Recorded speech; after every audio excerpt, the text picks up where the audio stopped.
All right, what's up? It's another Saturday and it's another ADHD Sales Legends. So I'm here, Corey Barrier, the sales CEO. What's up, What's up, Corey? brother? How are you, man? I'm good. I'm good. I want to get into a deep sales conversation today. Of course, we will talk about how ADHD influences that. What are the good, negative pieces of this? But I want to talk about actually going out there in the world and doing successful prospecting, because what I see is a lot of people doing stuff. You know how I feel about this. I call it the hamster wheel or the black hole of social media. They're like, I'm working so hard. I'm having all these conversations. I'm making connections. I'm building my network. I'm like, who's paying you money? Nobody. Nobody. Nobody. What traction are you getting? Traction looks like a number in your bank account versus a number on your credit card. Okay. That's So right. what's happening here? So I want to talk to the sales CEO, get some grounded sales talk about, dude, how do we reach out and talk to people about doing business with them? And then I'll give my non-salesperson. Sure. So here's what's interesting, and I think we should look at it from this perspective. Like everything that we talk about, we say that, well, if you're ADHD, this will make sense. But I, I have built this whole process, right? You helped me build this process, Yeah, so it makes sense for anybody, right? it I mean, makes sense. Well, yeah, but it was built by two people that have ADHD. So naturally, it's going to make sense to ADHD people, but it's also going to make sense to normal people, right? It's a highest value thing. We've talked about this before, is that my glass of water analogy, right? Pretty much everybody gets thirsty. They want to drink a glass of water, except for my drowning man in the pool. He doesn't need the glass of water, right? That's what we talk about. But in general, we're going to the desert. We're going to the starving audience. And I just see a lot of people with ADHD just spinning their wheels, and that's just a high value point. That's a totally separate sales lesson. Well, actually, it's not separate, because that's where you should be prospecting, right? Is the starving audience, right? The guy dying of thirst in the desert, versus somebody with a mild, you know, in their mouth, right? Yes. So maybe actually give that whole analogy because you gave pieces of it, but for people that haven't heard it, I think it's really important.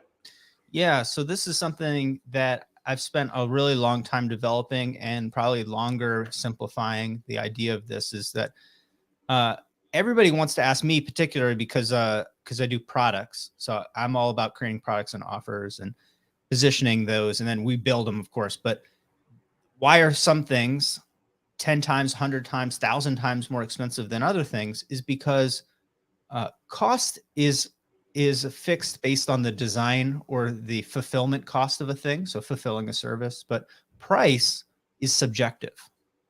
Price is wildly subjective. So it might cost me $1 to produce something, but the difference between me selling it for $1.50 and $500 is my brand.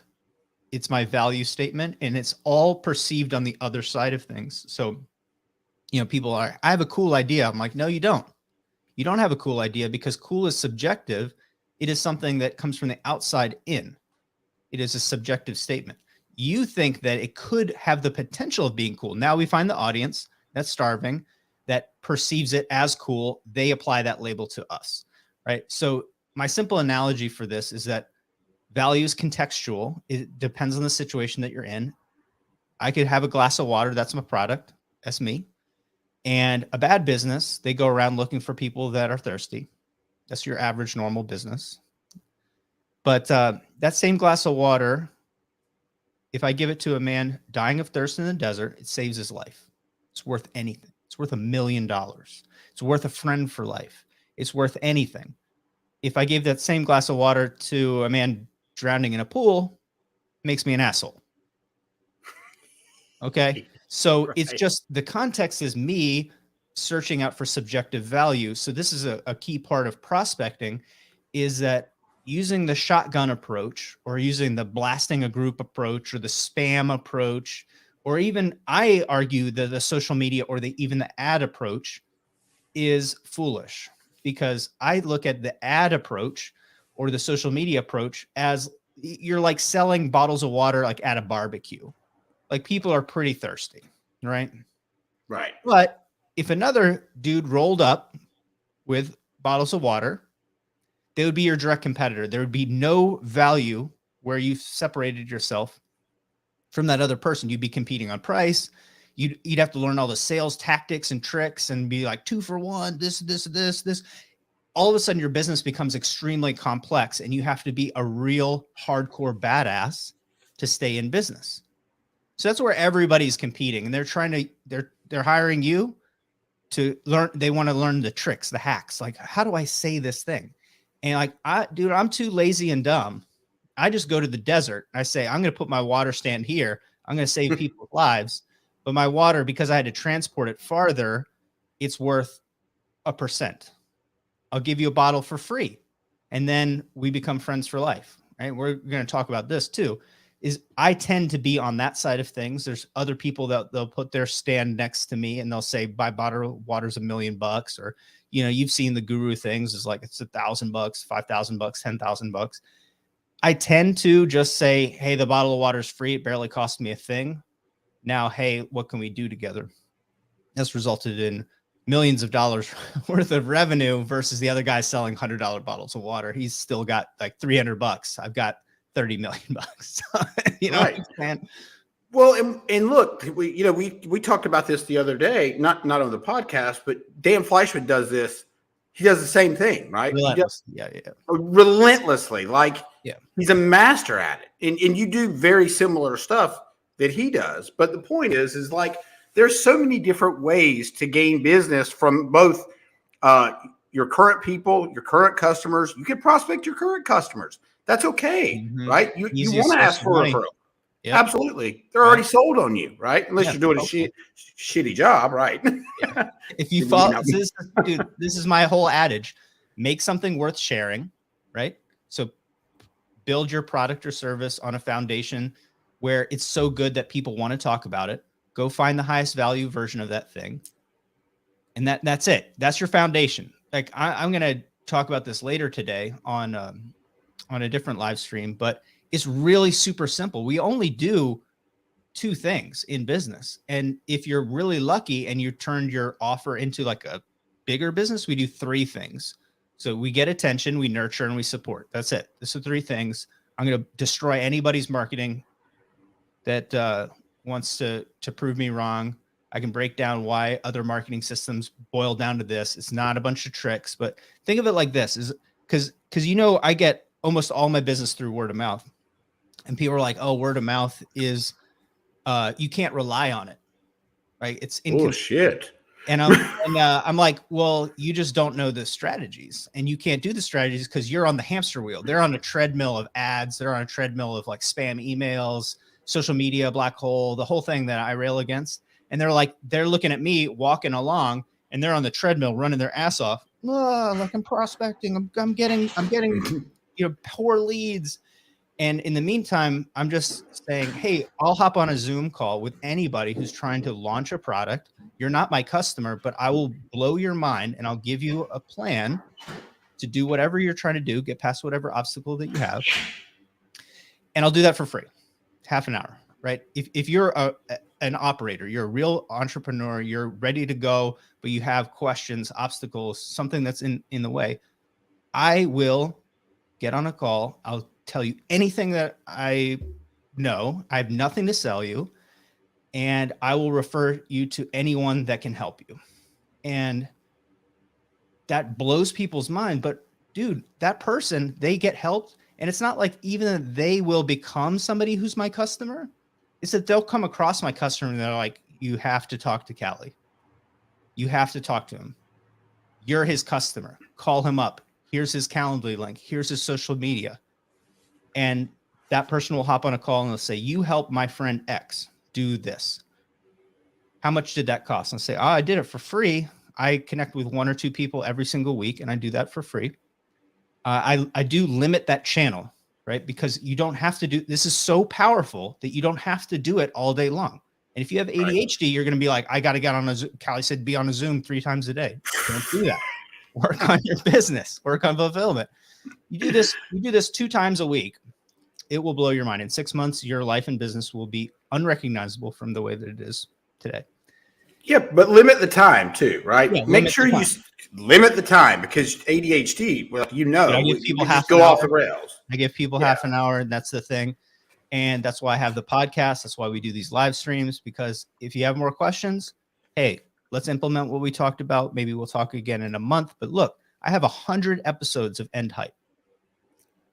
I put out a couple hours of content. Again, it's pretty limited. Put out a couple hours of content every single week. Why don't you listen to some of that? You meet me halfway, listen to some of the free content, and then come back in a month with other questions that you have, and we'll go to the next level. Because you can't just pour everything into that prospect or that opportunity right away. It's too much information. But what I'm saying is that if you use this strategy, you don't need to prospect. Right. This is like what you've given is literally the plan to prospect you. It's like you literally just laid it out for everybody. Like if you wanted to do business with Callie, he just literally told you, go listen to my podcast, learn some stuff about whatever it is you're trying to do, and then contact me. Because what will that show you? First of all, I don't know how many people actually are going to do that. Serious. Right. It does show you're serious. 100%. And how much more valuable is that call to you, even though there's no money involved? It doesn't matter if there's ever money involved. Dude, it's more valuable to them because then they're asking questions based on a higher elevation answers. And they can say, what did you mean by this and this? Can you make this relevant for me? Can you make that glass of water contextually relevant for me? Because a lot of that information, yeah, it's for everybody. There's 16,000 people listening to that episode, right? It's for a big group of people. It's partially for you. I'll make it relevant for you. But my point is that this is really funny. You introduced me to Bob Burg, right? To the Go Giver. Yep. And for anybody that knows me, I feel like it's not that I'm perfect, but I'm not in the personal development phase of my life right now. I am on a relationship development and skills development phase, growing my business. I went through a very specific personal development phase. So a lot of the personal development, self-help stuff, like I don't know about that. That's not my thing. It's not like it's not on my frequency, man. You know, it's not on my vibration. But you introduced me to Bob Burg, who is an amazing human being. He wrote a book called Go Giver. He was on our show 8 months ago. And when he talked, I was like, damn, dude, this is like what, this is the thing that my dumbass self came across. It's why I used to do a seminar every single month. It's why I had open office hours every single week. And it's why I do the same thing just digitally now. And he started talking about how you just do this. I know from experience that there's no direct result. The people that you're going to help, the probability of them becoming your customer is like 0.00001%. The probability of you getting smarter, being a better person, being introduced somehow to the right people that are also givers, right? Being surrounded by other people that are positive, learning, growing is 100%. It's like, it is impossible to escape because you've built a life around that philosophy. And dude, having him on, I was like, I know, right? It was like, such a great book. And the whole idea behind it is that, at the end of the day, if you can give value to somebody and, and gets very confusing to a lot of people, and me included for a long time, when we say give value to somebody, that's twice in Callie's explanation, that's twice a week for a half an hour, right? That's giving value to somebody. That's not him doing a bunch of free work saying he's providing value to somebody. So when you provide value, doesn't mean you have to give all your shit away, right? That's not what we're saying. You don't have to give all your shit away, but you can give it away for 30 minutes twice a week. Yeah. There is right? A lot of people hold back on things that they know. And I think it's because they feel a lack of confidence in their knowledge base. There's literally, I could talk like the Micro Machine Man, the world's fastest man. and I could unload as much content and answers as I possibly could in half an hour, a full day, a full weekend, a full week. And I still wouldn't even brush the surface of stuff that I could tell you or that you need to know. So we have to be very intentional, not only with our time, but approach it and ask questions. Or me, from kind of a Socratic method or a coaching method, is that I will ask questions that are slightly abrasive to get better questions out of the person so I can give better answers. You've seen me do this a bunch of times, right? Like I try to tee things up for people and I can see it frustrating them because they haven't asked those questions and they're just like, ugh. But we come out on the other side of that.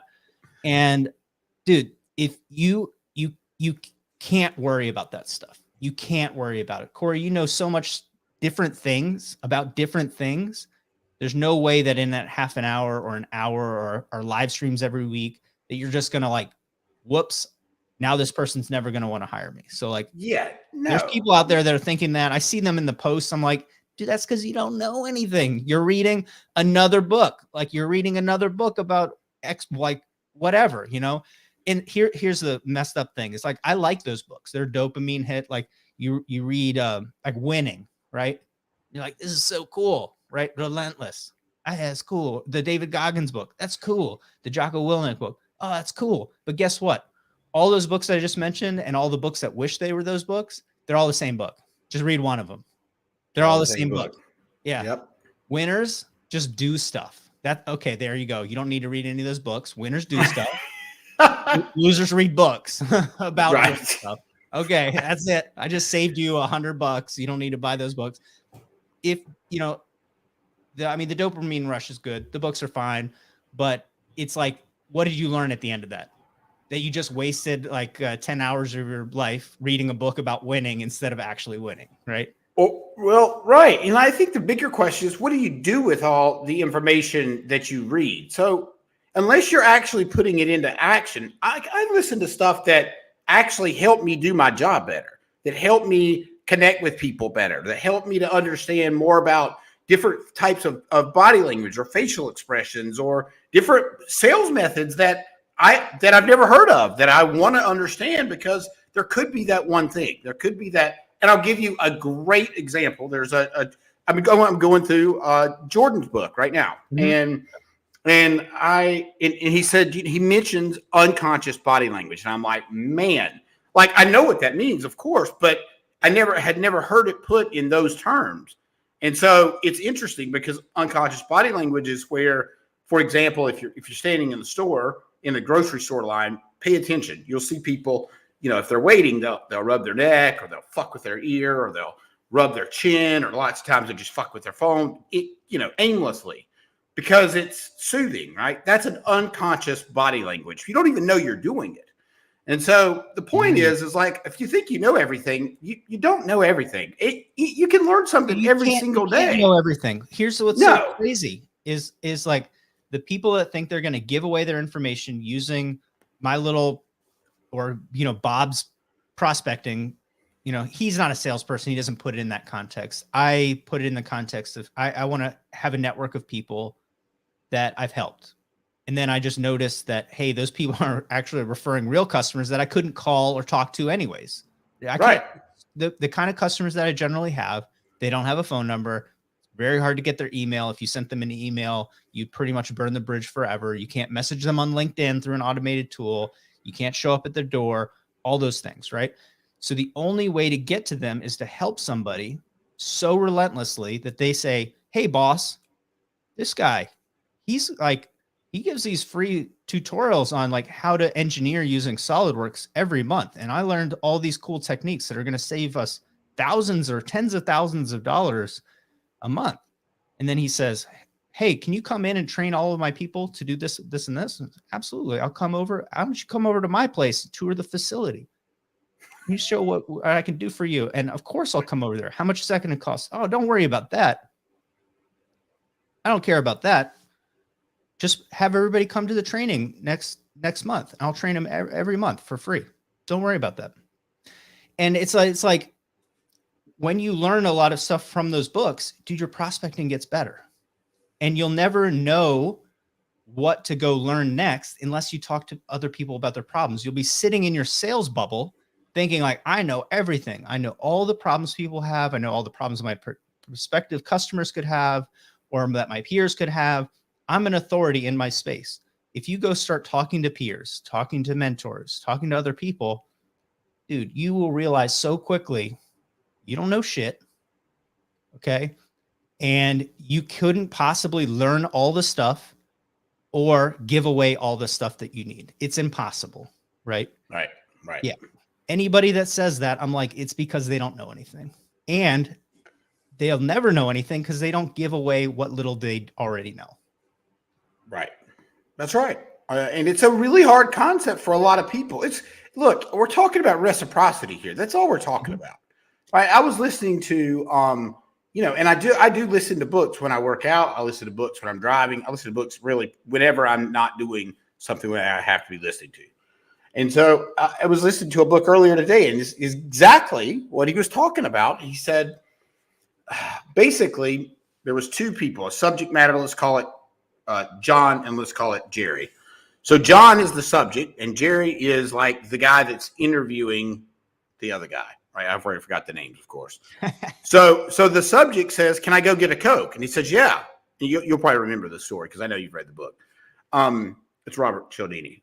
And he says, the subject matter says, can I go get a Coke? And the guy says, yeah. So he goes and gets a Coke, but he also brings the other guy Coke, right? And so what happens in the next meeting is he doesn't bring the other guy Coke. Now, at the end of that meeting, he asked both of those people basically for a favor to buy a 25-cent raffle ticket for his daughter or something. I don't know. But it was drastically different with the guy that he bought the Coke for. He bought way more tickets, right? Sure. Law of reciprocity, right? Yeah. And that's like a very finite example because I understand like what the book is just trying to get you to think about this kind of exchange. But the reality is now put that into perspective of the partnership deals that I do, right? So, and, we were on a call and I told him like a normal, hey, let's start doing business deal is 6 figures for me, right? It's not a brag. It's like just it's how it is. Like if it was less, it would be like, let's try this out before we do the actual thing because of the business that I'm in. And I said like, nobody like just comes across a website or just gets pinged and says like, yeah, I'm going to give you $100,000, $250,000. So an average customer in our manufacturing gives us about that much money. An average customer that buys my product is in the upper 6 figures a year, right? And so like nobody just says like, hey, I came across your stuff and like here's a boatload of money, and it doesn't work like that. Just doesn't. Right. But if you look at my personal site, so you look at Red Blue Collective, I showed you my traffic, right? The behind the scenes traffic, which is pretty good, I think. I mean, it's pretty good when you realize that all of those are from people typing in my name or the website name directly. Right. And that's just because of how many people I've connected with through actual real human to human prospecting. Yep. So it's like 3,000 people a month, unique people. Yeah, but it's hard for people to understand this, I think, because most people are inundated with, digital marketing, with funnels, with fucking, let's just press a button and let it do its thing, and I have to do nothing. Yeah. Well, I mean, you do that too. We're going to talk about that stuff later. Well, that's a piece of it, though. In my community, but like my approach to it is going to be different because it's based on, my collaborative growth strategy, because I'm trying to build up people's muscle to understand that whatever opportunity that you're looking at, we're all prospecting for something bigger. We're trying to evolve ourselves and our business into something bigger. And I want you to focus on a point really far away so you can create a straight line to that goal. So this is the thing with ADHD is that there's a bunch of shiny balls and understand that if I sell funnels, I'm selling everybody a funnel. Hey, I have an automated system of this and this and this. And I see people, let's say like a roofer, and they're like, oh, I'm going to create a landing page. I'm going to get leads. And I think like this is like, who's the one person that if I made contact with, I would never have to work again in my life? Like I would have all the leads I could possibly ever handle forever. Yeah, but they're not thinking that.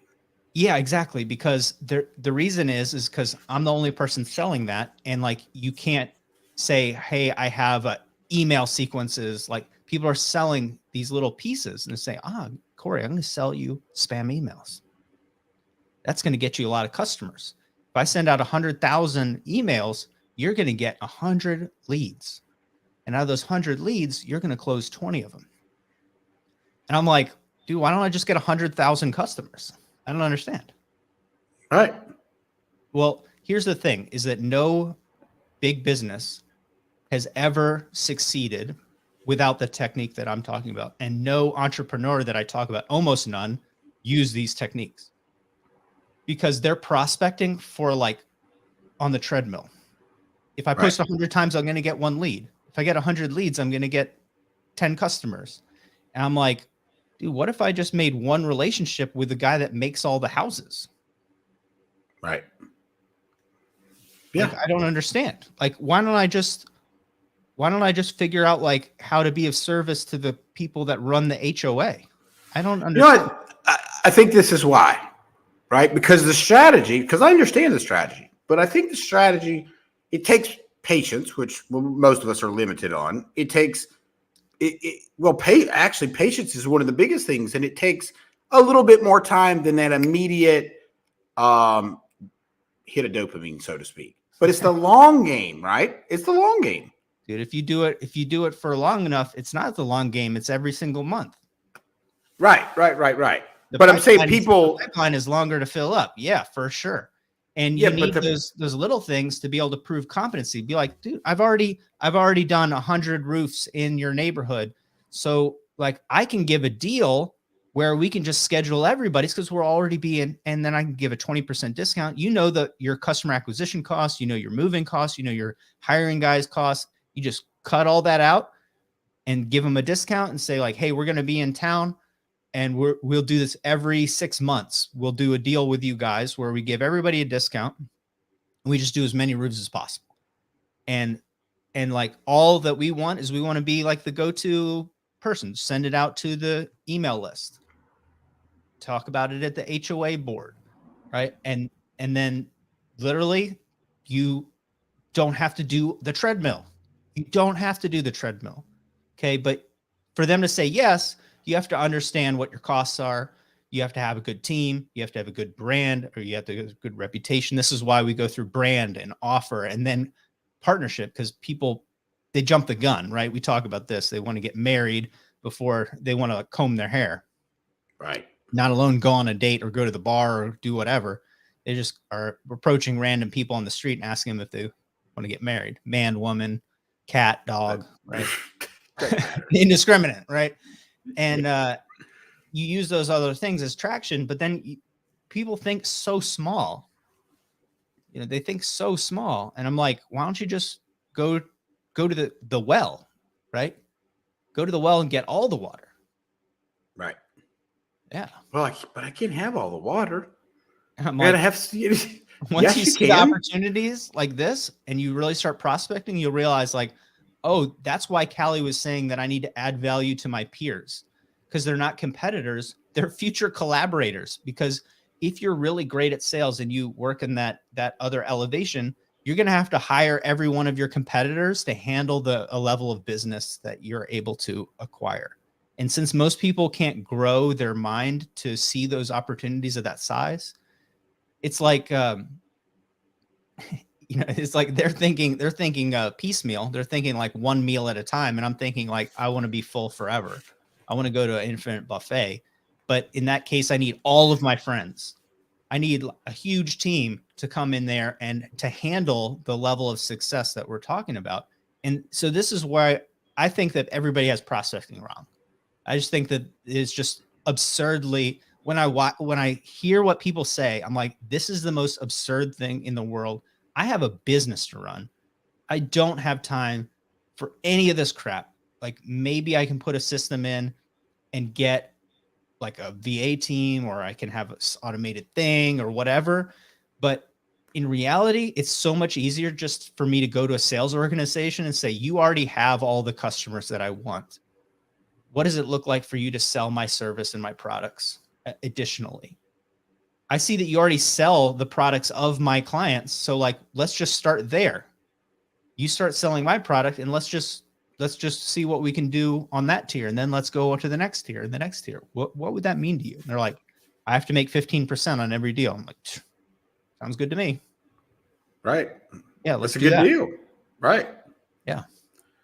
Well, and it is important, and especially when, and I'll tie this really quickly back to people, like you and I with ADHD. It's really important that, prospecting is not fun, right? Nobody enjoys, it's like follow-up for a lot of us. It's just not something we enjoy doing. It's not very stimulating, but I think that you can make it stimulating by, having conversations with the right people, right? You can, and that's what I meant earlier when I said that you get more value out of the conversation. What I was trying to say was, you enjoy that conversation far better when they've researched the stuff and they have great questions. That's what I was saying earlier. Oh yeah, dude, I agree with you. Yeah, because it's annoying as shit to get on the phone with somebody when they're like, they're at like square -10 and they need to be at like square 10, and there's too much ground to make up. It's impossible to have a productive conversation with that person because they don't even know where the hell they're starting. Yeah, I'm sure you get the same thing, because it's just like, it's like, how do I sell my stuff? And I'm like, wow. Yeah, I mean, I don't have enough context, because I'm going to tell you stuff and then like it's not going to have any place to sit in quality and in business processes. We call this a place to hang your hat. Right. So like the hat is the piece of value. I don't have any place I don't have a hook for it. So I it's like I'm throwing that little piece of, I say like values created by the customer. Like I'm giving information. So like there's no way for it to be transformed into value on their side, because there's nothing for it to attach to. So then I have to ask a bunch of like really basic questions, like, who's your customer? Or what are you trying to do? Or what does success look like? And dude, that 30 minutes just goes, and then they're like, there's nowhere to take them to the next level. Cause it's like, well, I'm thinking about starting a product that does this thing. I'm like, I got to ask why a bunch of times. We got to move through a lot. But yeah, if they've been like, hey, I launched this business 18 months ago. We had a crowdfunding campaign. We raised $384,000. We had some trouble fulfilling it. We were a little late to market. Manufacturing's hard. I'm like, true. And then now we've fulfilled that, and we would like to then continue this into a business. How do we turn this product launch into a sustainable business? Because the sales are really slow now, and I don't understand. Like we're doing the same stuff. We're running some ads. Like we talked to some people, they're affiliates, and like it doesn't seem to. We're only making like $25,000 a month, and when initially we were making $25,000 like a week or a day. So it's like we're at a tenth of our size. I want to grow the team, but can't really afford to grow the team. So like, what does this look like? And I'm like, man, great questions. Okay, fantastic. Have you listened to this episode or this episode? They're like, yeah, but this and this and this. I'm like, oh, this is great. Let's dive into here. Turning a product into a business, that's a sweet spot for me. Here's my mantra: 100K year to 100K months. Because that's where I feel like you need to be in a product business, where you have a business instead of just like a product floating around in space. You have a brand. So let's talk about this. And we have an awesome conversation. And I learn a ton about whatever their product is and who their customer is. That's why I know so many like random things about hair care or hiking or backpacks or like whatever. It's because I've had to make those products or had to grow those businesses, and it's super fun. I love it. But the like, how do I validate my idea question? I'm like, dude, I have a podcast episode for that. Like, That's like a week-long conversation, or it's like a 5-second long conversation. You validate it when somebody wants to buy it. Right. It's worth whatever somebody will pay for it, right? Yeah, it's worth what somebody will pay for it. And they're like, well, how do I do that? And I'm like, now that's a better question.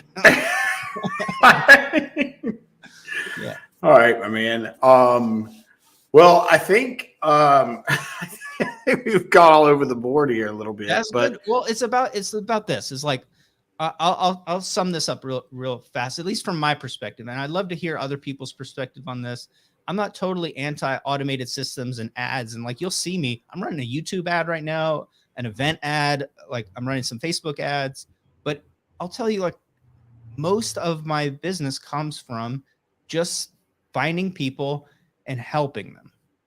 And you'll see that the content I produce is the same. The ads that I produce are the same. So if you're thinking about prospecting, if I was a roofer, I would create content around caring for your roof so you didn't have to hire me. That's what I would do. I'd be like, hi, I'm the Alex Hermosi of roofs. Like, I want to teach you how to care for your roof, so I have nothing to sell you. If your roof is messed up, if it's 10 years old and you want to take it to the next level, sure, these are the kinds of roofs that I do, but I want to give you all the information so you never have to hire me. Here's how to take care of your roof. And people would be like, that's crazy, you know? But it works. Yeah. Think about how you can change prospecting so you're not on the hamster wheel or the treadmill, and how you can help people so much that they share your information, share your name with the person that's dying of thirst in the desert. So the prospects that come in are actually burning hot leads. They know about you. They already respect you, and they're just trying to figure out how to hire you. They're already sold. This is the thing. Yeah, I don't know. Happy prospecting. Yeah, that was good though. You caught me. You just made me realize a whole bunch of things when you were talking. So I dazed out. I was totally listening, but I was processing what you were saying because I watched the video. I watched the video you sent me. Oh yeah. Right. So I understand exactly. I'm putting it together. If that makes sense. Of course, you're growing a handlebar mustache. That's right. That's right. So this is really good. Great perspective. So look, we would like for you to join Sales Legends. Obviously, if you're watching this, you could see the Facebook link. If not, we'll have it in the show notes. But I think that's all I have for this week, Callie. All right. Thanks, brother. Thank you, brother.